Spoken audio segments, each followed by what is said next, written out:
everyone, and welcome to my first book haul of 2019. Yes, we're here. There's a lot of books. What else is new? That has not changed in the new year. Not at all. So of course I have a lot of books to share with you.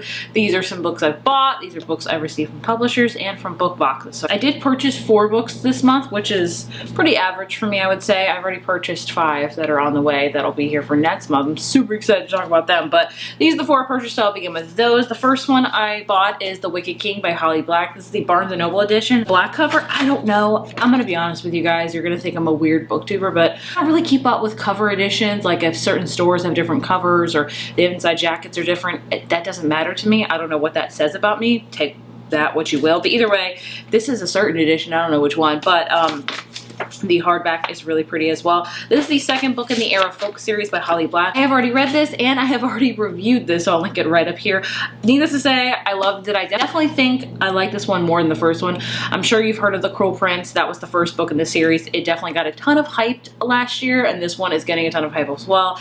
It's basically about this fairy world where this human girl lives and is trying to survive, so she has to be brutal like a fae, and that's all you really need to know. It's got a hate to love romance in it that I love and adore, and it deals with a lot of political scheming and fighting and things of that nature, and I'm a junkie for it.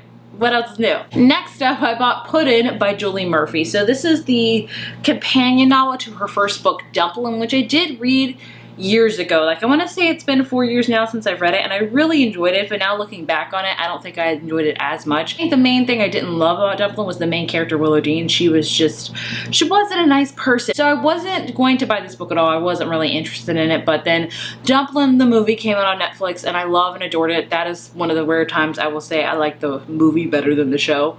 I know, controversial, but since I saw that and loved it, I decided I wanted to pick up Put In because it follows Millie, and Millie was in Dumplin', and I really enjoyed Millie's character. She's a sweetheart, and I want to see more of her character development, so I bought it. So I don't know much about this one other than the fact that it's about Millie and Callie, 2 girls that were in Dumplin', so I want to see more of their character development. I don't know when I'll read it, but I bought it. Next book I bought, I have already read, and that's Truly Devious by Maureen Johnson. I bought this because this was on everybody's favorite books of the year last year, and it's a YA mystery thriller, and I was very hesitant to buy it because I'm not the biggest fan of YA mystery thrillers. I read a good majority of them, and I've really only enjoyed a few, so that's why I was very hesitant to pick this one up, but I decided to buy it because everyone raves about it. And Buddy read this with a whole bunch of amazing women, and we all have the same feelings about it, where we didn't really love it and we didn't really understand the hype behind it. I know this is a YA mystery thriller, like I said, and it follows our main character named Stevie, and Stevie gets accepted to this really like private, really rich type of really exclusive school called Ellingham Academy, and it's a famous private school in Vermont. And so she gets accepted there because she's really interested in crimes, and more particularly the crime that happened actually at Ellingham Academy in the 30s, and it was involved to the founder of the academy, and basically there was a letter left behind by this person named Truly Devious where he kidnapped his wife and daughter, and deaths happen and things like that. So anyway, Stevie goes years later, obviously, to this academy to kind of uncover what is happening within the school, to figure out the mystery, and she meets new people along the way and things happen. I wanted to love this book. I really did. I really enjoyed the writing style of it, and I really enjoyed the character's growth and things like that. But as far as the mystery aspect of it, I didn't love it. I didn't like how it ended. I feel like it was 75% not mysterious, and like the last quarter we actually got mystery and like clues and investigating and things like that. But the first 2/3 of it were not like that at all. So I just didn't love it, sadly. I don't know if I will be continuing on with the series. I don't know if I'm just too harsh on YA mystery thrillers. I don't know. And the last book I bought is Intercepted by Alexa Martin. This is a adult chick lit book. I actually just got the sequel / companion novel Fumbled in the mail not too long ago, and I did not know about that series at all, and so I bought Intercepted because it sounds right up my alley. It's a football romance, which I don't read a ton of sports romance because I don't know why, I just don't. Basically, this is about a girl named Marley, and she's the perfect girlfriend. She's been dating her NFL star boyfriend for the past 10 years, and then she discovers that he has actually been cheating on her. After that, she decides to never date an athlete again, and then she meets Gavin Pope, the newest hotshot quarterback, and a fling from the past, and has Marley in his sights. So it sounds like it's gonna be a really steamy, adult, contemporary book with some sports in it, so I'll have to see how I like it. Hopefully I'll love it because I've heard a ton of amazing things about this book, and I love a good chick lit any day of the week, so super excited for this one. Now moving on to the books I get sent by publishers. I'm extremely fortunate to work with some amazing publishers that give me the opportunity to send me either ARCs or finished copies of books. I do not take that for granted at all, believe me, so thank you so much to all the publishers.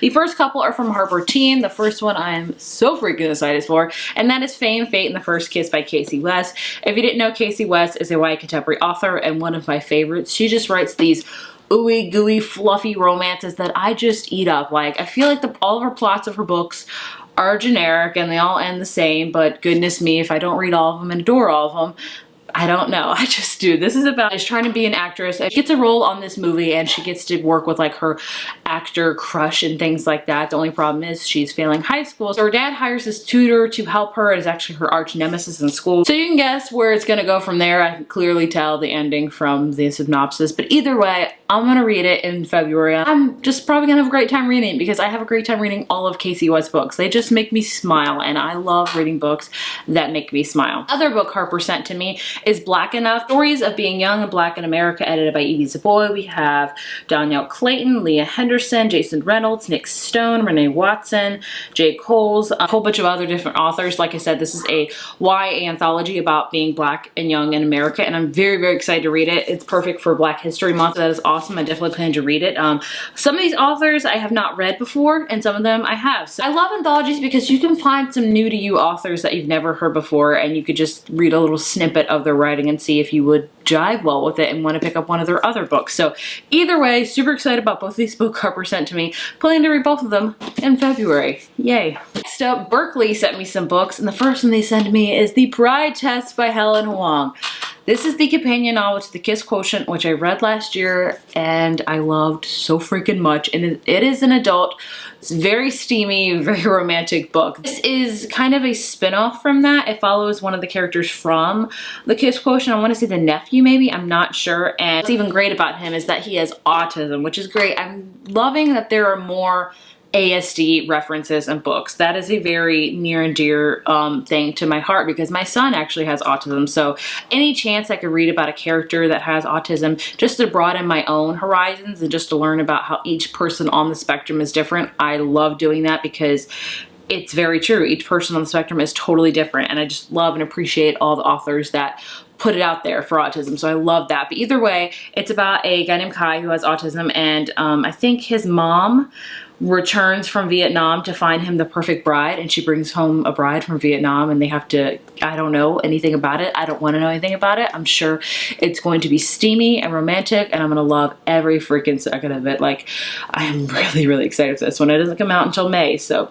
Other one Berkeley sent to me, I talked to you about the first book, Intercepted. This is Fumbled, the second book in this series, a companion type of series, if you will. This one is about a girl named Poppy who is a single mother, and she gets in contact with TK Moore, the starting wide receiver for the Denver Mustangs, and they used to be like together at one point in high school sweethearts, but then she has moved on, she's had a child, and now they are reconnecting. Again, another sports romance, so definitely want to read more sports romances, and these two by Alexa Martin I think will be my first ones.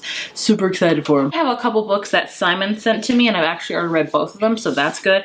And that is Our Year of Maybe by Rachel Lynn Solomon and Slayer by Kirsten White. Like I said, I've read both of these. They're actually in a mashup review I just did this month, so I'll link it right here. Our Year of Maybe is a YA contemporary book about these two best friends named Sophie and Peter, and Sophie is very much in love with Peter, and she's not sure if Peter feels the same way. They've been best friends for forever, and Peter is also not doing well like physically, like he's very sick. His kidneys are failing, so Sophie decides that she will give him one of her kidneys. She is a match, and so that happens, and that kind of changes the trajectory of the relationship. And Peter has a bigger world now. He can actually go outside of his house and attend school and meet a guy, and Sophie's dealing with her feelings with Peter and just him getting out into the world. I really enjoyed it. Definitely a sadder type of contemporary book, so just so you're aware of it, but I really liked it. And then we have Slayer by Kirsten White. This is set in Buffyverse, which I've said time and time again, I love Buffy. Speaking of Buffy, it's a really big exciting announcement coming out sometime this month dealing with Buffy. So stay tuned on this channel and on Twitter because I'm pairing up with some people. Something about Buffy might be happening. I can't really say. Maybe to watch with it. I'll let you know more details when I can, but either way, freaking excited about it. But this is set in Buffyverse, and I didn't love it, sadly. I think I was expecting too much from it. I'd say if you're a Buffy fan, definitely read this book just to see how you feel about it. And if you haven't watched Buffy and you're interested in checking out Buffy and you want to read this book to see if you would like the show, I wouldn't recommend it. I would just recommend watching the show, honestly, because that gives you a better feel of how it's going to be rather than this book. I appreciate Kirsten White for trying to like really write the Buffyverse, but I just didn't love it, sadly. The humor in it was great. I could definitely tell it had the heart of Buffy, so don't let me sway you any means by it. If you want to read it, great. If you don't, great. I just didn't love it. Flatiron sent me a finished copy of Enchante? I don't know how to say this right, by Gina to release, and holy crap, I thought the freaking arc was beautiful. The finished copy is freaking beautiful. Just wait a second. If you think this isn't beautiful enough, when you open it up, it's got like this beautiful map of Paris, like old, like kind of blueprints, like beautiful. So all I know about this book is it's set in Paris in the 1800s, and we have this, it says love, magic, revolution. Paris is a labyrinth of twisted streets filled with beggars and thieves, revolutionaries and magicians. Camille is one of them. She wishes she weren't. So I think she has to like sneak her way into the palace and use her dark magic and things like that. I'm still not sure if I'm going to read this or not. I've seen very, very mixed reviews on it on Goodreads. Some people like it. A lot of people don't like it. But the cover is just so stunning that I really do want to give it a chance. So let me know if you've read this book. Let me know your thoughts about it because I would love to hear what you think about it. Next up from Macmillan, I believe, I have Somewhere Only We Know by Maureen Gu. And every time I see this title, I think of that Keen song, which I love and adore. I've read one other Maureen Gu book before, and I really enjoyed it. About a girl named Lucky, who is a big K-pop star, and she's now in America. She's about to perform her debut song on the later Tonight Show in America. And she's hoping that will be her breakout performance. But right now, all she really wants is a cheeseburger. She's like stuck in her hotel and she just wants a cheeseburger. And then basically an hour later, it says Jack is sneaking into a fancy hotel on an assignment for a tabloid job he keeps secret from his parents. And who should he run into but this beautiful girl that is on the hunt for a cheeseburger. So I don't know like if it's told like in hours, if you will, or if it's told in multiple perspectives, but basically it's about like a K-pop star and a regular guy, and they kind of meet and maybe fall in love in a hotel. I don't know. Sounds freaking adorable. Can't wait to read it. It comes out in May. Next up, I have a book from Disney, and that is Undying by Amy Kaufman and Megan Spooner. This is the second book in the Unearthed duology. I read the first book, Unearthed. I plan to read this one. I just don't know when. It's a YA sci-fi book where I call it like Indiana Jones in space. It's about these two people that are on this planet to kind of unearth like this alien race's secret and try to get their technology, and basically they get stuck inside this temple and they have to race to figure out what's to uncode the message and to like save their lives, hence Indiana Jones in space. I enjoyed it. It's a fun time if you like sci-fi books. And Simon actually sent to me, I think Simon did, I don't know. This is the 20th, I want to say, anniversary of Speak by Laurie Halsey Anderson, which I read a long time ago, like much before I discovered BookTube. It was one of the first books I ever read. I had a copy, but it was so beat up because I read it so many times that I think I had to get rid of it. This one is definitely a hard-hitting read because that's what Laurie Halsey Anderson is known for. It's about a girl that has had an act happen to her, and she kind of is silent now. She doesn't talk at all because of what has happened to her. I believe they've also made a movie into this one. I want to say the girl from Twilight was in it. I don't know if I ever saw it, but the book is phenomenal. It's a short read, very impactful. Highly recommend it. So yeah, with the new cover and everything like that, with the 20th anniversary, super stoked to have this because it's one of my very old favorites.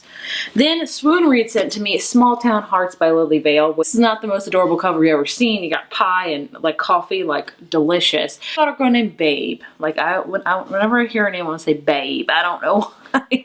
But she works at this really small coffee house, and she's really worried about next year because her and her friends are going to split up to go to college, and her ex-girlfriend is also in town, freaking out about that as well. But then a new guy starts going to the coffee shop, and him and Babe start talking and conversing, and it's a wide contemporary. As always with them, you can guess where the plot's going to go from the synopsis, but I'm sure it's going to be a really enjoyable and a really cute time. Next up, I have a book from Atria, and this is Tell Me Lies by Carolina Lovering. I don't know anything about this book really. It's about a girl named Lucy who is eager for a fresh start when she arrives at a college, and then she meets a guy named Stephen DeMarco, and I think they get together and things like that. Lucy knows there's something about Stephen that isn't to be trusted. Stephen knows Lucy can't tear herself away, and their addicting entanglement will have consequences they could never have imagined. With psychological insight and biting wit, Tell Me Lies chronicles the yearning ambitions, desires, and dilemmas of young adulthood and the difficulty of letting go even when you know you should. This might be about a toxic relationship that both of the parties know they should not be in, and that just explores that. I'm not sure. Really sounds interesting. I haven't heard anything about it, so if you know anything about it, let me know. Also, Disney Books sent me the duology of Prosper Redding. So we have The Dreadful Tale of Prosper Redding by Alexander Bracken and The Last Life of Prince Alistair. Grade series, I should tell you. And this is about a guy named Prosper who figures out like his great something made a deal with like a demon, and then he broke the deal, and now the demon's coming back to like live and prosper and just kill him eventually.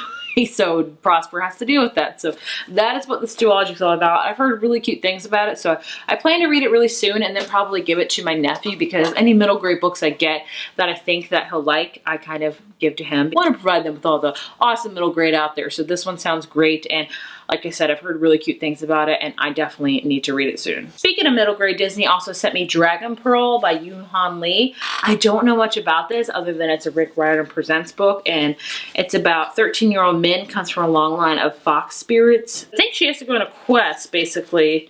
She'll be forced to use fox magic than ever before and to rely on her cleverness and bravery, but the outcome not be what she might hope for. I don't know, it sounds like an awesome middle grade book. Again, hopefully I'll read it soon and pass it on to one of my nieces or nephews. Last book I got in a book box, I actually only have one because I'll create an uppercase of the same book for their box, so I'm actually giving one of my copies away of this book I'm about to show you on my Instagram. So check out my Instagram, and that is The Gilded Wolves by Roshana Shashki, and this is the original cover, I believe, and the cover is beautiful, and then when you take off the dust jacket, like it looks like freaking, I don't know why this reminds me so much of Lord of the Rings, it just does.